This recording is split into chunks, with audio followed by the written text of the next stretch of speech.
जरा सोचिए, एक ऐसा गांव जो अपनी हर मुश्किल का हल खुद ही निकाल ले। आज हम बात करने वाले हैं एक ऐसे ही कमाल के मॉडल गांव के बारे में। ये एक ऐसा ब्लूप्रिंट है जो खास तौर पर जनजातीय समुदायों को अपने पैरों पर खड़ा करने के लिए बनाया गया है। तो इस मॉडल का मकसद एकदम साफ है। तीन बड़ी मुश्किलें हैं: पढ़ाई लिखाई की कमी, बेरोजगारी और अपनी संस्कृति का खो जाना। ये मॉडल इन्हीं तीन चुनौतियों से सीधे सीधे निपटता है, बिल्कुल हेड ऑन। और देखिए, ये कोई हवाई बात नहीं है। ये एक पूरी सॉलिड प्लानिंग है। इसका एक एक हिस्सा बहुत सोच समझकर बनाया गया है। तो चलिए जरा और गहराई से समझते हैं इसे। तो चलिए एक तरह से इस मॉडल गांव का एक टूर करते हैं। हम इसे चार हिस्सों में देखेंगे। पहला, सीखना और कमाना। दूसरा, जुड़ना और आगे बढ़ना। तीसरा, अपनी विरासत को सहेजना। और आखिर में ये सब मिलकर एक साथ कैसे काम करते हैं। तो सबसे पहले बात करते हैं पहले हिस्से की, लर्निंग एंड अर्निंग, यानी सीखना और कमाना। सही मायनों में यही तो इस पूरे मॉडल की नींव है ना? यहीं से ज्ञान और आर्थिक आज़ादी का रास्ता शुरू होता है। तो इसकी शुरुआत होती है एक कम्युनिटी लर्निंग सेंटर से। और हाँ, ये कोई सिर्फ बच्चों का स्कूल नहीं है। ये एक ऐसी जगह है जहां बच्चे तो पढ़ते ही हैं, बड़े भी अपनी लोकल आदिवासी भाषा और क्षेत्रीय भाषा दोनों में बेसिक शिक्षा ले सकते हैं। मतलब पढ़ाई भी हो गई और अपनी संस्कृति से जुड़ाव भी बना रहा। कितना बढ़िया तरीका है। अच्छा, पढ़ाई लिखाई के बाद बारी आती है हुनर की, यानी स्किल्स की। और यहीं पर स्किल ट्रेनिंग वर्कशॉप काम आती हैं। ये बेरोजगारी की समस्या का एकदम सीधा सीधा जवाब है।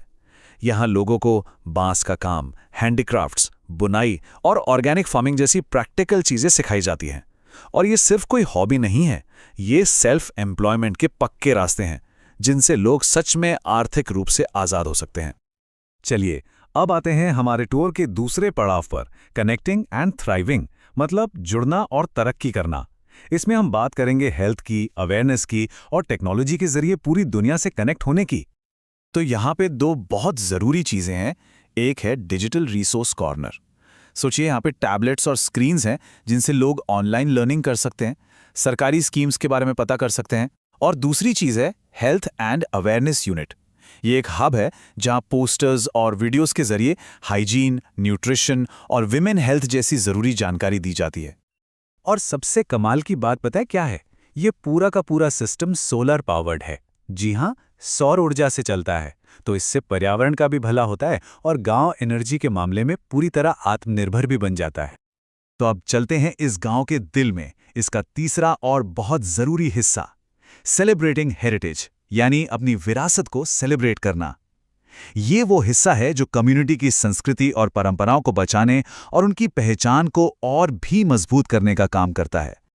और इसके लिए एक कल्चरल डिस्प्ले जोन बनाया गया है। नहीं, ये कोई म्यूजियम जैसा नहीं है। ये एक जीती जागती जगह है जहां आदिवासी कला, नृत्य और परंपराओं को सिर्फ सहेज कर नहीं रखा जाता, बल्कि उन्हें सेलिब्रेट किया जाता है और अगली पीढ़ी को सिखाया भी जाता है। इसी से तो ये तय होता है कि समुदाय की ये अनोखी विरासत हमेशा जिंदा रहे। तो हमने गांव के अलग अलग हिस्सों को तो देख लिया। अब सवाल ये है कि ये सब चीजें मिलकर काम कैसे करती हैं। चलिए अब इसे एक होलिस्टिक मॉडल के तौर पर देखते हैं, मतलब इसकी पूरी तस्वीर को समझते हैं। देखिए, ये पांचों हिस्से असल में अलग अलग नहीं हैं। ये एम्पावरमेंट के 5 पिलर्स हैं, 5 मजबूत स्तंभ: community learning, skill training, digital resources, health and awareness और कल्चरल प्रिजर्वेशन। ये सब एक दूसरे से जुड़े हैं, एक दूसरे को सपोर्ट करते हैं। और जब ये सब मिल जाते हैं तो एक सच में आत्मनिर्भर और मजबूत समुदाय तैयार होता है।